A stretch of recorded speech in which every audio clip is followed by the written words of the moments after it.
Don't you guys love physical products? I mean, physical products are great, right?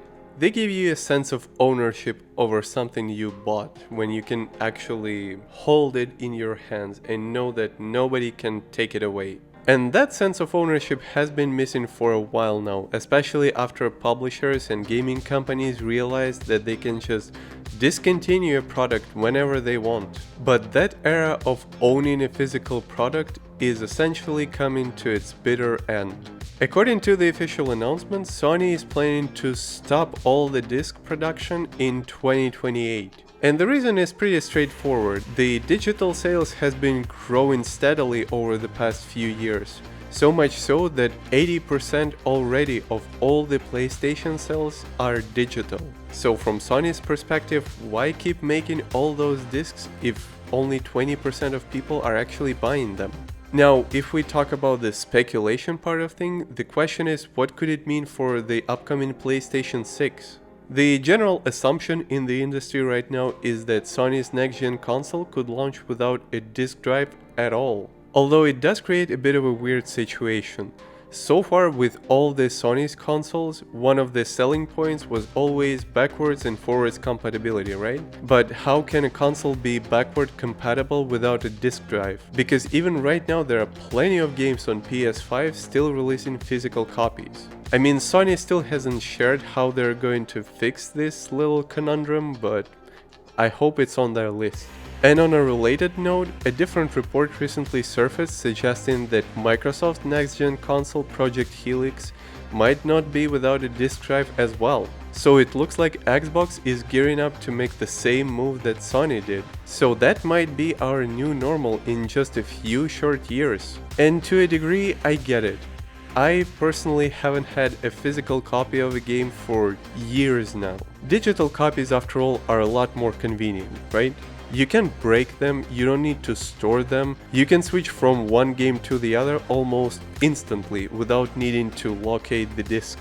And after all, there are already a lot of games that don't even have a physical edition anymore. But at the same time, those digital games do not give the same sense of ownership. If you bought a disc, it's yours. Period.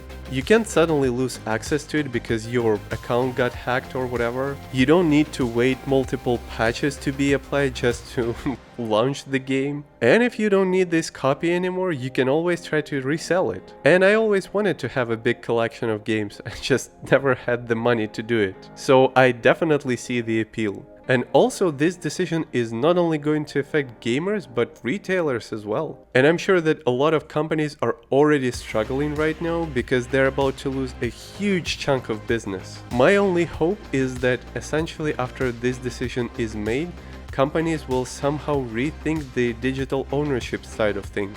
Because if they don't, if this is indeed the new normal, I mean, it almost feels like another gut punch to gamers around the world. It's not easy to follow in Larian's footsteps, and apparently a lot of studios and people are not even willing to try. Hasbro has been in a pretty awkward situation ever since Larian decided to move on after Baldur's Gate 3 and do their own thing. As you all probably know, they decided to do a Divinity game instead, which left Hasbro and Wizards of the Coast with one big question: who should make the next Baldur's Gate? Because I mean, after the success of Baldur's Gate 3, they're clearly not going to just walk away from this golden goose. Luckily for them, they already had at least a couple of people with the experience in this world, specifically James Olin and Kevin Mardens. Both of them were co-design leads on Baldur's Gate 2, and both of them are currently working with Wizards of the Coast in their studio Archetype Entertainment, currently working on Exodus, a sci-fi action adventure. But unfortunately for Hasbro, at least according to PC Gamer, both of them declined the offer to work on the next Baldur's Gate because they think it will most likely fail. According to Olin, he got a call from Hasbro's CEO as soon as it was clear that Larian is not going to make their new game. He was asked if he was willing to do it, and he said that he isn't, and here's why. In his own words, making Exodus is already hard enough as it is. Trying to compete with Baldur's Gate 3 with Larian's attention to details and their quality, I mean, that would be insanity. And on top of that, Baldur's Gate 3 was built using Larian's proprietary engine, which my guess is that they're not very eager to share. So whoever takes on this project, they would need to start all this from scratch. Olin also thinks that the best approach would be to give it to some studio, essentially any studio, and let them do their own thing. That's the only way that this project has even a chance for success. And honestly, I kind of agree with him. With Baldur's Gate 3 being such a success, I mean, it almost feels like it was too successful for Hasbro. I mean, it feels like, I don't know, if somebody was asking somebody other than CD Projekt Red to make a Cyberpunk 2 or a Witcher 4. I mean, that would be crazy, right? So Hasbro has to find a willing studio fast, because my guess is that after all the money that Baldur's Gate 3 brought, I mean, they want more, and they want more fast. As a game producer, I can tell you this is a very tough problem to solve, and all the options are bad.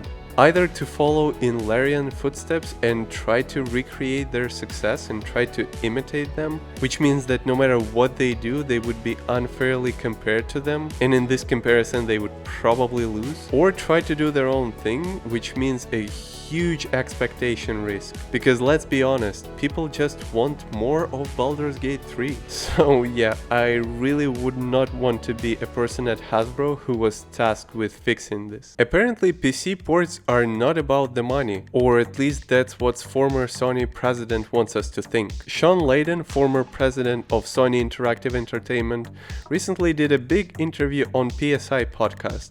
And basically he said that money was never part of the equation when it comes to Sony's thought process into PC ports. He said that the main objective was getting a game in front of as many eyes as possible. And surprisingly, not necessarily to convert those people into being PlayStation users. Although I would imagine that Sony wouldn't hate that. The idea was mainly to make people aware about the characters, the game, the IP in general, and then continue focusing on the PlayStation audience. And that makes sense, although I'm very confused about the underlying objective. If it's not about the conversion, it's not about the money, then what is it all really about? Either he is not telling us the full story, or Sony was kind of doing it just for, I don't know, the sake of doing it, I guess. Of course, now that the company is already pulling away from PC ports, the whole conversation is probably moot. And that makes even more sense considering that some analysts did a more detailed comparison of the titles that were ported on Steam, and it looks like the first wave of these ports hit a lot harder than all the subsequent ones. For example, and again, all this data is just an estimation based on their analysis. The first God of War sold 2.5 million copies in the first 427 days. That's more than twice of what Ragnarok sold during the same period of time. The same thing apparently happened to Spider-Man as well. During the first year, the first Spider-Man sold 1.4 million copies.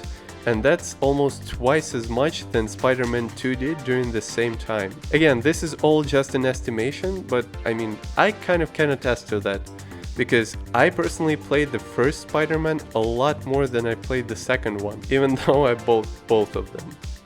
And if Sony's big underlying objective was really just getting butts in seats, then I guess, yeah, I don't really see the point of them making more PC ports. Even though as a PC gamer, I would love to have this option. It looks like after the announcement of Persona 6 during Xbox Showcase recently, Atlus is just firing on all cylinders. And now the rumor is that we might get a live-action Persona adaptation from Netflix. According to a report from Variety, Christopher Monfette, the person who's responsible for 12 Monkeys and Star Trek Picard, and God, I hope I'm pronouncing the name correctly, is said to be a showrunner, writer, and executive producer of this adaptation. He would be working alongside 21 Labs, a studio most famous for bringing us Stranger Things. Now granted, this is still just a rumor at this point, as Netflix declined to comment on it. But with the popularity of Persona growing, and Sega and Atlus both pouring a lot of resources into it, I mean, it kind of makes sense. Studios just love making games to go along with other media types.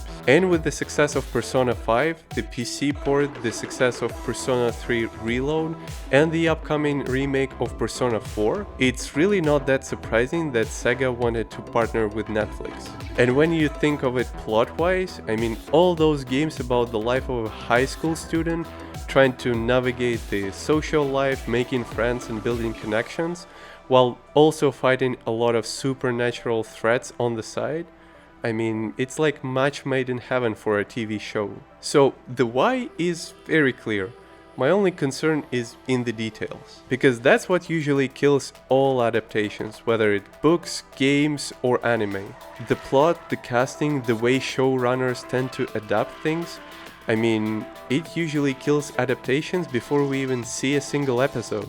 And we've seen examples of that all over the place. I mean, The Witcher adaptation, Cowboy Bebop, the Resident Evil series, The Last of Us, the list goes on and on. Of course, we don't have any details yet, so I would say right now it's 50-50. It could be either a huge success or a colossal failure. So as a person who really loves game adaptations but also kind of hates them sometimes, I'm really concerned about this one. A little while ago we talked about the Unknown World CEO getting reinstated after a whole big debacle with the parent company Krafton. While the CEO was reinstated, there was a whole money situation going around at the time, and it looks like now it's finally being resolved. For those of you who don't remember, a small recap. The CEO, along with some other founders, was fired from Unknown Worlds over the allegations that they abandoned their responsibilities instead of focusing on the development of Subnautica 2. But they claim Krafton fired them because it didn't want to pay a $250 million bonus after Subnautica 2 reached certain production milestone. There was a huge legal battle, there were allegations that Krafton CEO used ChatGPT to find reasons to fire CEO of Unknown Worlds, and a lot of other controversies. But then more recently there was a court order ordering the CEO to be reinstated and giving him full power over the control of Subnautica 2 release. But the question of the bonus still wasn't resolved. Fast forward to today, according to Bloomberg, Krafton decided to honor their agreement and pay all the bonuses they were owing to both the CEO, the founders, and all the employees. But on one condition: Ted Grill had to resign. And surprisingly, he did. According to Grill, both parties decided to part ways mutually, and he said that the studio would benefit from a new leadership going forward. And it looks like the amount of those bonuses was significantly higher than it was previously agreed upon, which, I mean, makes sense considering the success of Subnautica 2. And the fact that this game even surpassed its predecessor. I mean, allegedly it sold 4 million copies in less than a week, and it's only at the beginning of its early access journey, so, I mean, impressive. And honestly, I tip my hat to them. Good for them for making Krafton pay for what they did. I know that people at Krafton probably thinks that, oh well, it's just business or whatever, but it really isn't. For me, and probably to a lot of other people, it's just bad faith, plain and simple. And stunts like that shouldn't be rewarded, they should be severely punished. And considering all the circumstances, I think Krafton got off easy. At least players did not punish the developers over the sins of their publisher. And at the end of the day, people who are actually making the game got what they deserve. I think that's definitely something to cheer for. So while studios like Undead Labs, Arcane, and Ninja Theory are fighting for their lives, and studios like IO Interactive are getting their partnership cancelled, Kojima Production and their agreement to publish OD with Xbox is safe and sound apparently. According to IGN, a source familiar with Microsoft and everything that's going around in the company said that Kojima's horror game is still in development and Xbox is still set to publish it, despite all the upcoming portfolio resets. Of course, it all should still be treated like a rumor because, I mean, Xbox hasn't really officially announced anything yet, but at least it's some good news for the fans of Kojima. But personally, I kind of find it crazy. I mean, clearly they are not expecting this project to make a ton of money. It feels like they're just trying to capitalize on the famous name of a game designer. After all, he said it himself that OD is an experimental project, and we still really don't know anything about it. And don't get me wrong, horror games can do well, and Hideo Kojima is a very talented game designer with a unique vision. But there is absolutely zero guarantee that a project like this, and a new IP no less, could mean any sort of financial success. At the same time, Xbox is cutting loose so many talented studios, including the ones with established IPs, big fan bases, and a lot of institutional knowledge. So honestly, I have no clue how this selection process at Xbox actually looks like. If you ask me, any of the studios that are on the chopping block right now deserve to be saved more than this project. But I mean, it's only my humble opinion. Let me know what you think. And that's all I have for you guys so far. Let me know what do you think about both Sony and Xbox abandoning physical discs. Which studio Hasbro should talk to about making Baldur's Gate 4? And if you're looking forward to Persona live action adaptation from Netflix. As usual, if you want to know more, all links are down below. And of course, clicking the like button helps this channel a lot, and I personally highly appreciate it. And with that, Alex is signing off for today. Cheers!